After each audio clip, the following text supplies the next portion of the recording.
Oi you, it's time for another episode of Dorothy and the Dealer. Let's tune into the conversation.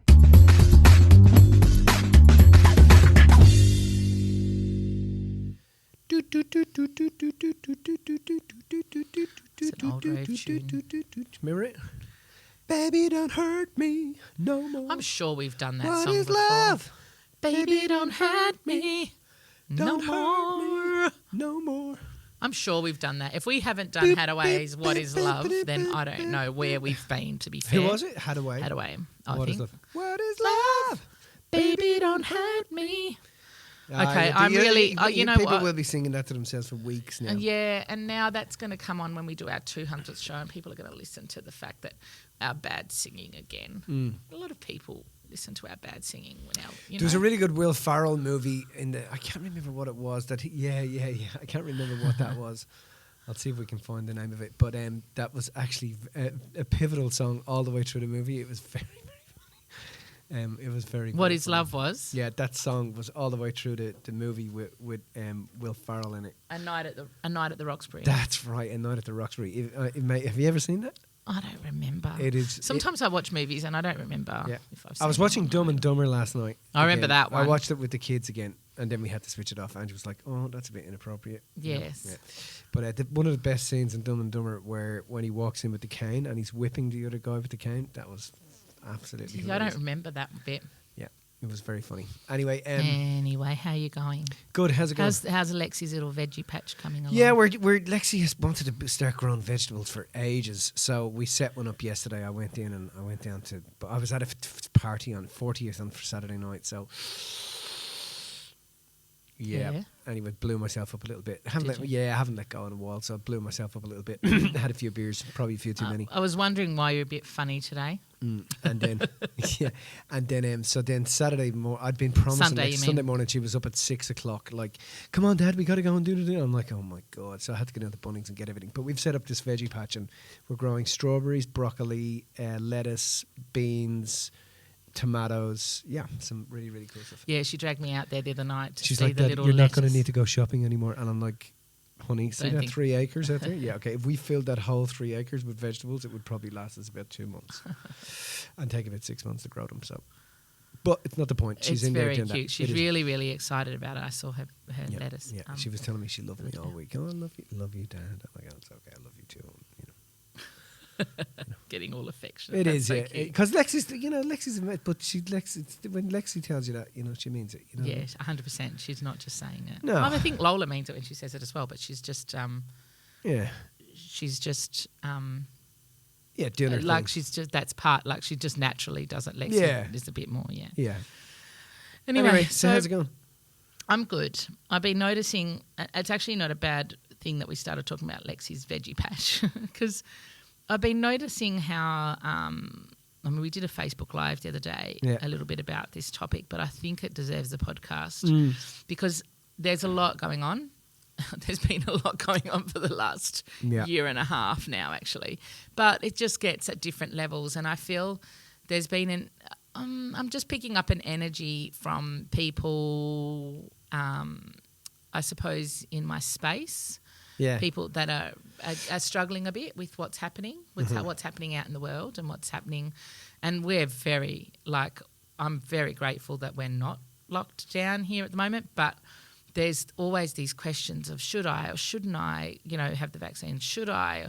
Or what's going on with the people with lockdown? Are they going to, am I not going to be able to travel? There's all this stuff, it's just messy.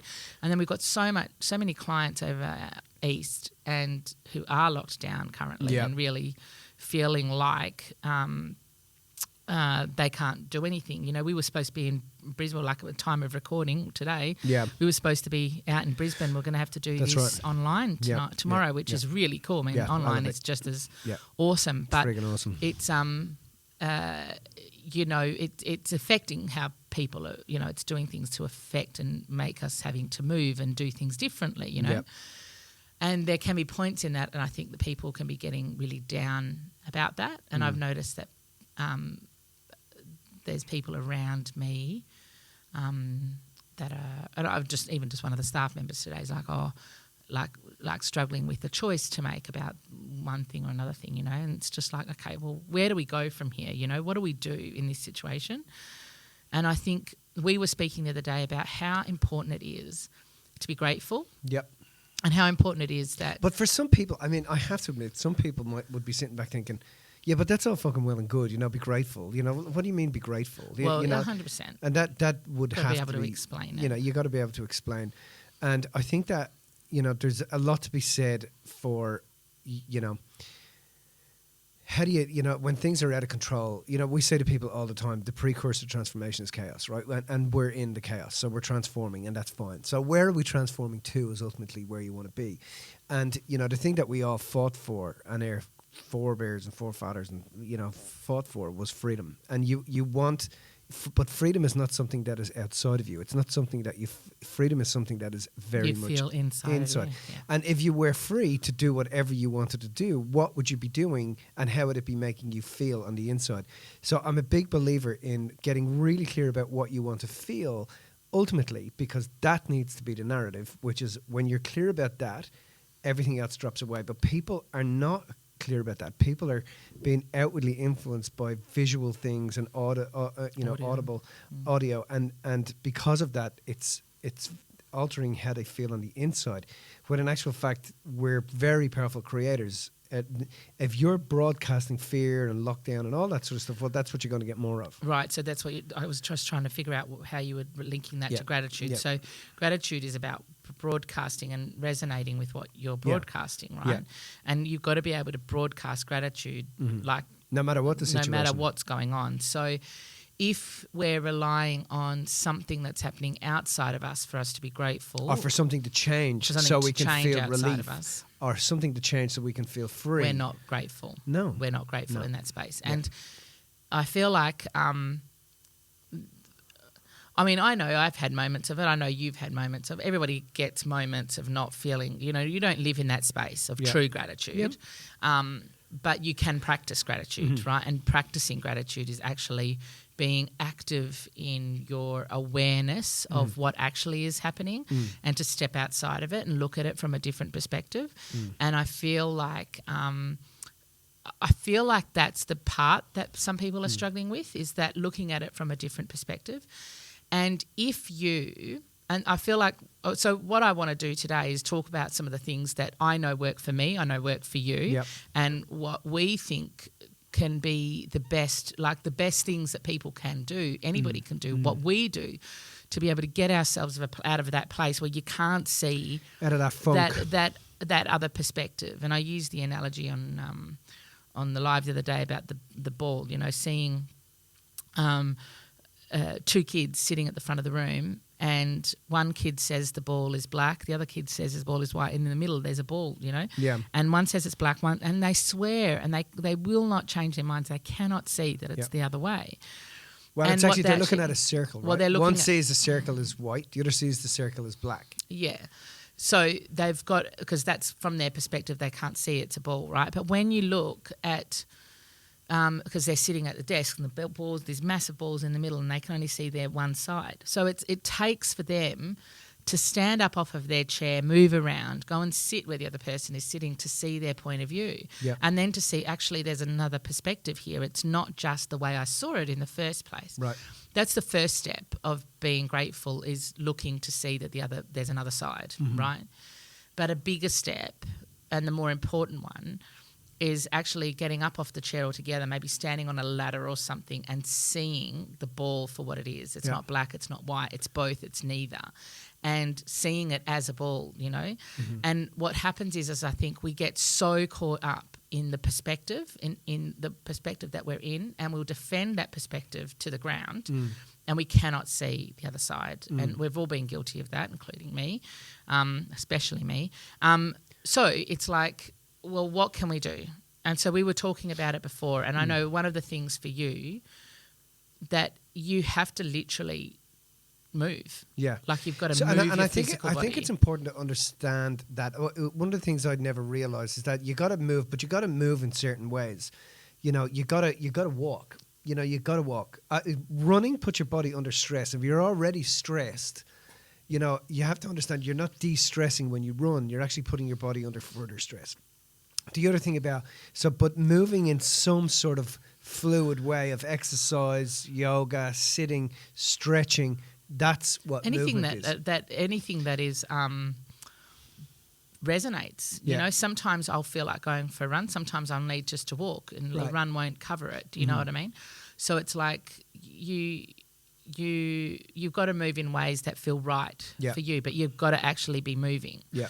And I think that one of the things with our physical bodies, especially when this is going on all around us, and especially when we feel like we can't get out of the house or we can't go outside, we feel restricted there, so we then don't move, and therefore it actually creates a spiral effect. Creates a spiral effect that is like starts to become on a downward cycle. And the other thing is that you know, when you're being outwardly influenced, you're creating a story that is based on the influencer's narrative, right? Yes. So you're being outwardly influenced based on someone else's narrative. You've lost your story. You've lost touch with who you are. So you're not yourself. You're in a state of anxiety and fear, and that's affecting the biochemical reactions of what's happening in the body and the brain. And so to get back into your story and your narrative, you have to be able to do things that are different. You know, we would sit with people, you know, and when we're working with people through flip the script or relationships and you're letting it go, or even through the one-on-ones, and the guys a person would be in a story, they'd be in a loop. Yeah. You know, you say to them, okay, so why are you here? And they go, blah, blah, blah, blah, blah, blah, and they tell you the story, they tell you the loop. But and they are convinced and they think that they are that, and that controls them and that manipulates how they feel on the inside.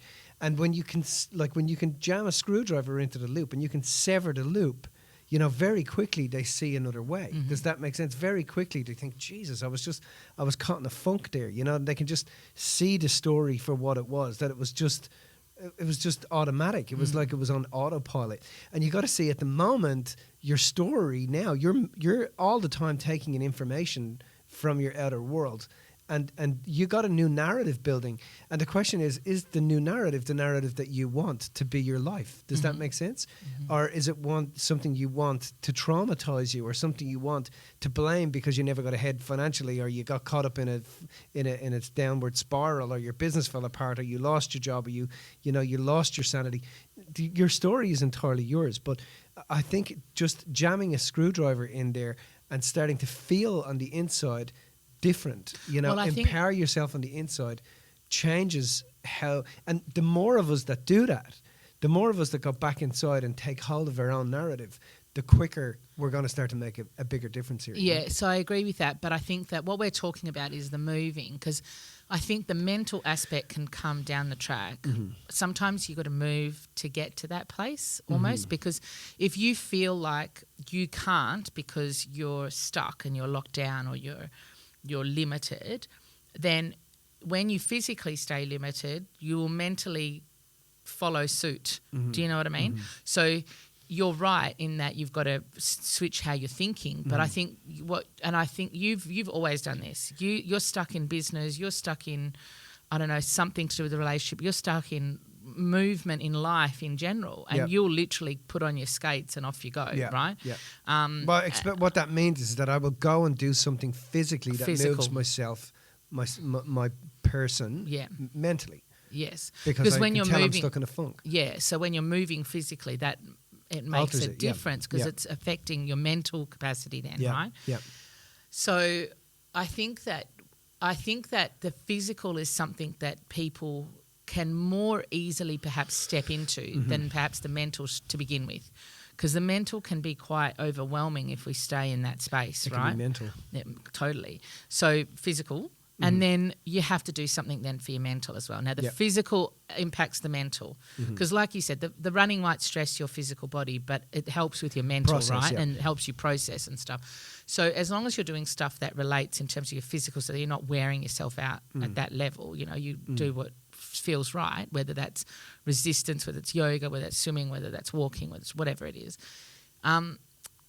then you got to work on your mental stuff, right? And you got to work on, and I feel like so many people, even in my life, in my family and people that are around, that are the ones that are telling me that it looks bad and doom and gloom are the ones that are consuming the doom and gloom 24/7. Yep.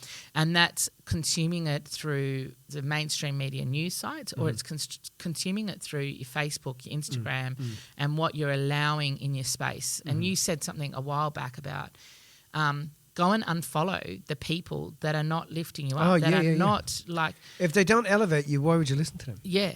And so it's like the freedom that you feel when you go, nah, not allowing that into my space anymore is so empowering, because you get to decide what's in your space. Well, you get to decide what you consume. A great example, I think, for me was just about 4 weeks ago, maybe 3 weeks ago. I was noticing that Lexi was like really on her computer a lot.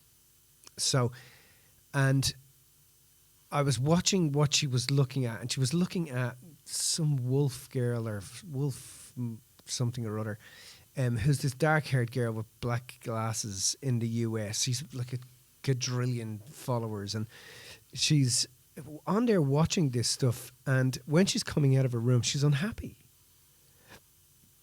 Like unhappy. She's 11. You know, she was unhappy, and I'm looking at her, and then she wasn't eating.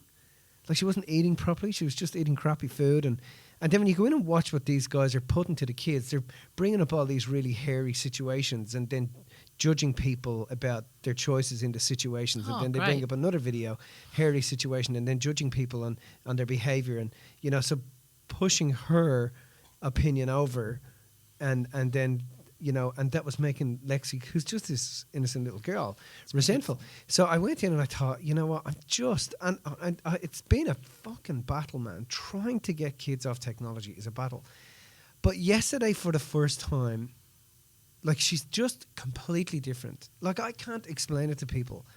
My daughter went from literally 11 years old and in a very short period, unhappy, not eating properly, not showering, not getting into the bath, staying in her pajamas on day, sitting on her computer with the screen open, to out in the garden, digging with me, making veggie patches, jumping in the car with me, driving everywhere, laughing with me. And yesterday I said to her, Lexi, can you feel it? Can you feel the difference?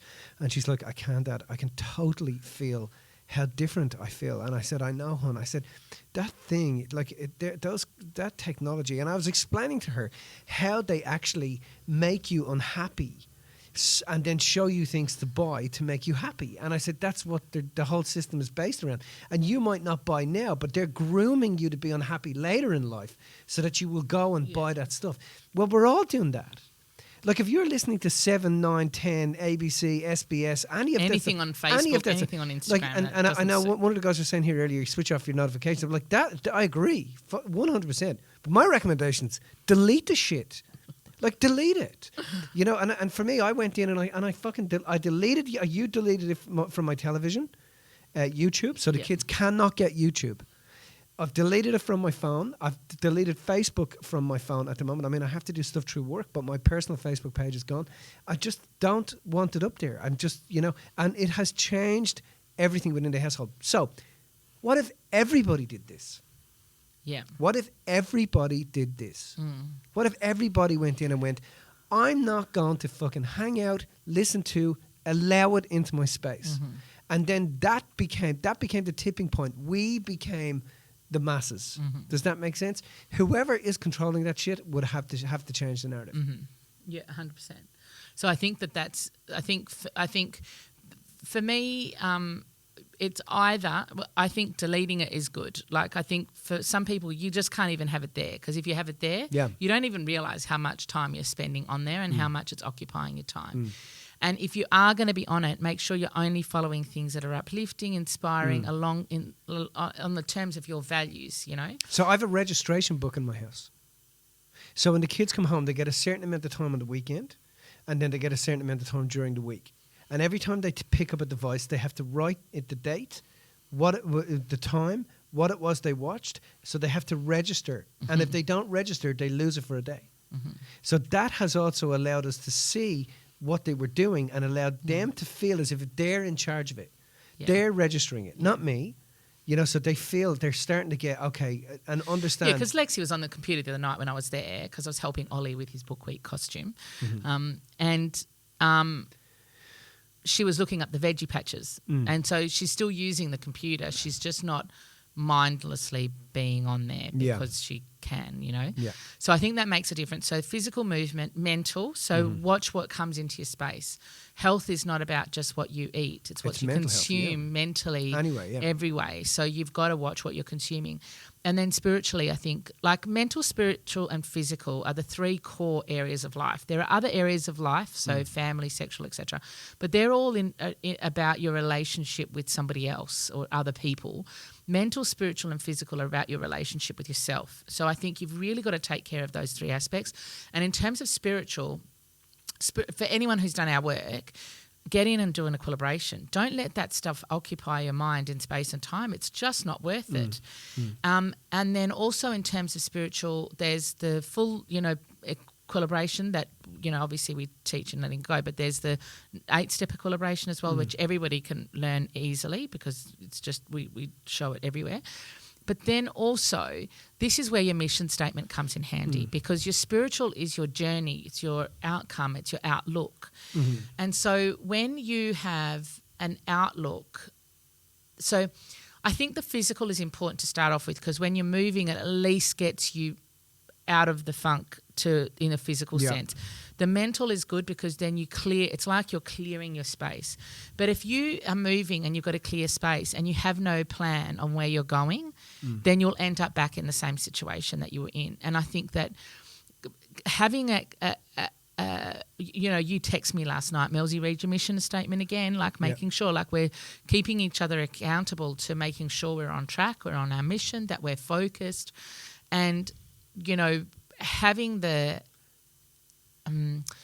outlook, the outcome, because if you don't have that outcome, all you'll be doing is complaining about what's going on. So you won't have, you will still be outwardly guided instead of inwardly led, inwardly led to the place that you want to go. So if your life and your world is being dictated to you right now because of what the government is doing or because of the lockdown or because of a virus or because of whatever, then you are not in control. You do not have control of your life. And I was on my Zoom call last week that my wealth principle Zoom call when I'm helping people with their money.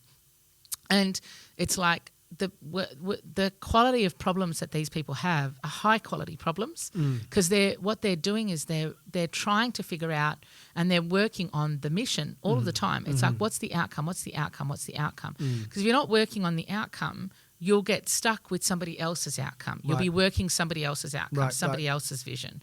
So I feel like at the very least... So, the question you got to ask yourself then is, whose vision are you actually fulfilling? Exactly.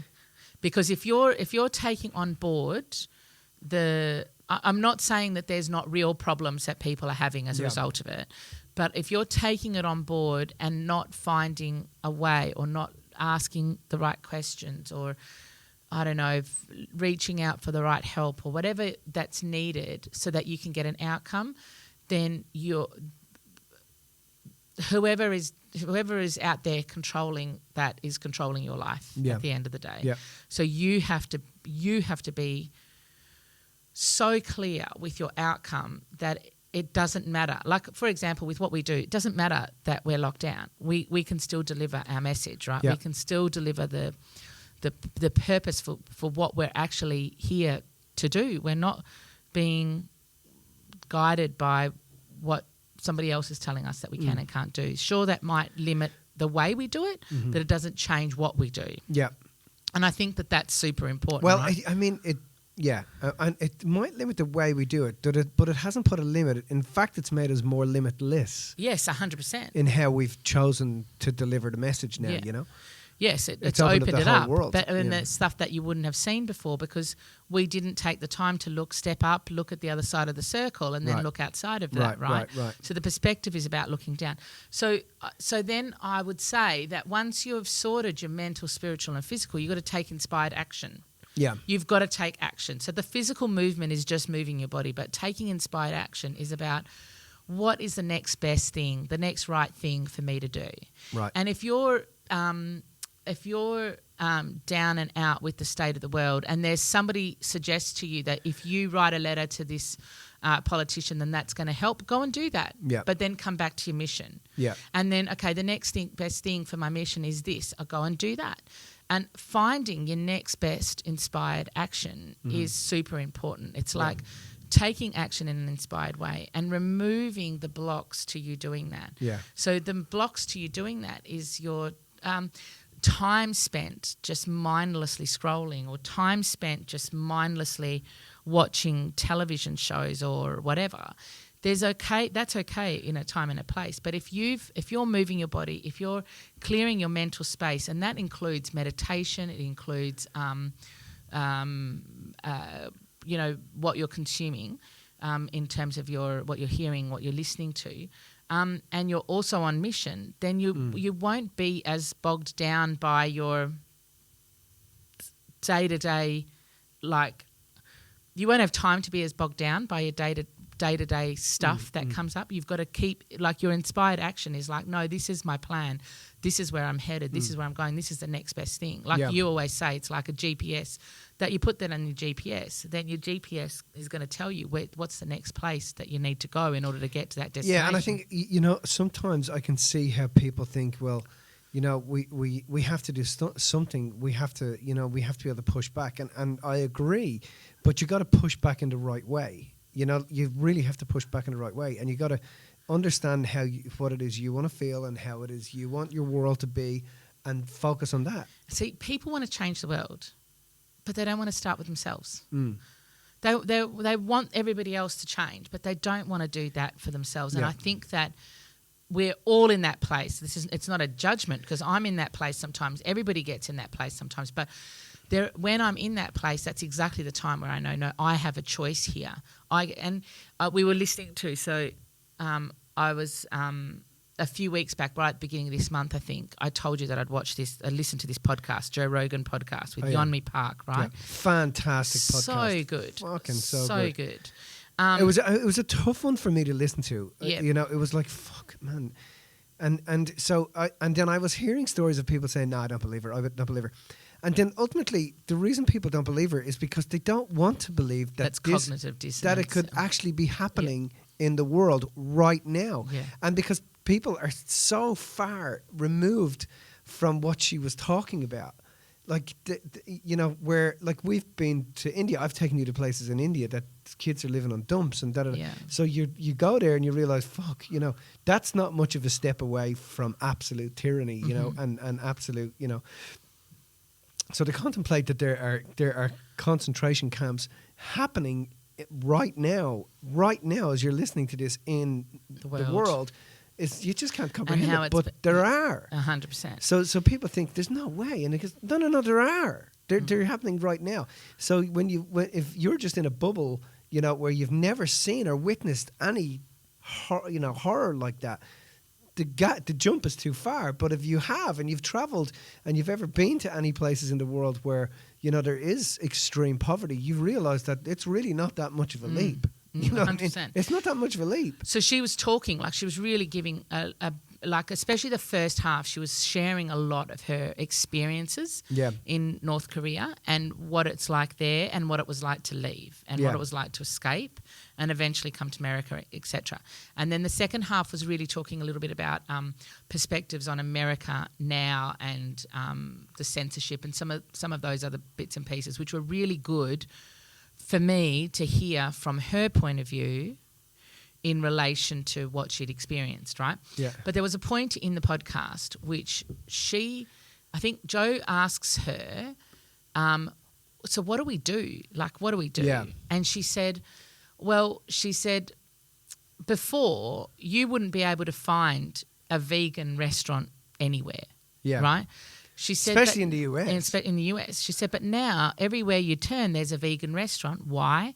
Because the individuals ask for it. They spend their money in a place, and so they are responding to the individual. And I thought this was really important. And you've been saying this for years as we've been talking with things. You've been like, there's no point changing Coca-Cola, but you tell Coca-Cola what you want. You vote, and if you don't shift yourself and make a choice on an individual level, they're not going to follow suit. You cannot change everybody out there, the only thing you can work on and look at is yourself. So as an individual, if you make choices that are aligned with your mission, your outcome, then life and the world has got to follow suit. It doesn't mean you stay, block your ears and go, oh, la, la, la, la, la, la, like, and pretend nothing's happening. Be out there, take inspired action when it's relative, but don't get so consumed by this that it takes you away from who you are. And I think March last year, we were literally doing Facebook Lives about this very thing. Yeah. And it was tough back then, and now it's tougher now, in different ways, and it's easier in other ways, right? But it's the emotion's the same. Yeah. It's like, so what are we going to do about shifting the emotion? And it's like, actually make some choices today to do that. Like, it's like, if I'm hearing stuff and I'm not watching it as much now, I've got stuff that comes to me. People send me things every now and then, but I'm not out actively searching for it. The news that you need to know will always come to you anyway, right? Yeah. But if I hear something that I'm like, hang on a second, this is occupying my space now and I can't, it's like, that's my choice. I get a choice whether I let that ruin my day or if I actually stick to and focus on the outcome, you know? Yeah. And I think that's super, super important, and that as individuals we have the power, but it may not seem like it's making any difference, but then in the end it is. It is 100%. Because the more that do what they know they need to do, which is listen to themselves, stop getting distracted. The more people do that, the quicker they will want to find another way to be able to get our attention. And then if you're clear about what attention you want, they will find that. They've marketing teams to find that fucking narrative. What do people want to hear? 100%. It's just that everybody is buying the fear. Everybody's buying it. And, not everyone. We can't say everyone. Well, I suppose you're right. Yeah, you're right. But a lot of people are. Yes. And so my recommendation is veer away from that. Just start with 10 minutes a day. Yeah. Just 10 minutes a day. That's going to make, if we all start doing it, it's going to make a huge difference. Get rid of the fucking apps, get rid of the stuff, get rid of the things they've told you, they've said to you, this is how we are hacking your brain. And it's just like you said, like with Lex, that's exactly what's going on for us. And it's just, we've got to be conscious of it. And sometimes you've got to take all of that stuff away in order to be aware of how much it's impacting you. I listened last year to a couple of podcasts with Brian Rose from London Real and David Icke. I love Brian. And when he was talking to David Icke at the time, David Icke's very like, and they're doing this and they're doing that, and da-da-da-da. But if you listen to any of the stuff and you can't deal with all of that stuff, I promise, listen to the last 10 minutes of any of his podcasts or any of his stuff, because what he talks about there is nobody has power over you other than you and other than the power that you give them. So you are light, you are love, you are all of it. And to try and narrow yourself down into this ball of fear is not serving your purpose, is not serving you as a human, as a soul, as a spirit who's here to love and to experience, So he says it much more eloquently than that, but he really rams that home, and I think that's important. Like, all of the other stuff aside, we are infinite, like, potential. Yeah. Do you know what I mean? Yeah. And it's like, why are we allowing something so petty to override us? And I know that for some people it doesn't feel petty, but if we were to zoom out, like if we were to look at ourselves from the rooftop, with that, it would seem smaller. You look at ourselves from, I don't know, a plane, we'd seem insignificant then. You look at it from a sky level, from, space level, and you zoom out, you realise that actually I'm so much more than all of that. That one little thing doesn't define who I am, Yeah. I pee out my backyard every night. Yeah. Head at the back. Full moon, and Did you lift your leg up and shake your tail as well? Every morning, or every night, I go out and I do that, and it's kind of a ritual for me, right? And I'll pee on my lemon trees, I'll pee on my orange trees, or And I always Just picture that. Yeah, I always look up to the moon. And I always look up and I think, if I was up there looking back on the Earth right now, how small and tiny and insignificant would I be to this beautiful, massive blue planet? Yeah. You know, and just be peering and observing it, you know, in space. That's what we are. And that's when you start to remember, you know, as we say all the time, your divinity and what you are. And the word divine means to emanate light. That's all it means. That's what we're here for. And when we're out there in the dark and we look up to the moon and we see the light of it, we're in awe. It's full moon at the moment. We're in awe of it. We look and we think, wow. You know, how many times have you ever gone, hey, look at the moon, hey, you know? And you sit and that's what you have to remember that you are. And we have to remember that wonderment that we are just light, you know? Yeah. Here's to emanating light this Wow, week, mate. wow, wow, wow, wow, wow. Ooh. Such a good song. Doot, doot, doot, doot, doot, doot, doot. No? Yeah. I love it. If you found this information inspiring, make sure you subscribe and tune in to the next Dorothy and the Dealer podcast.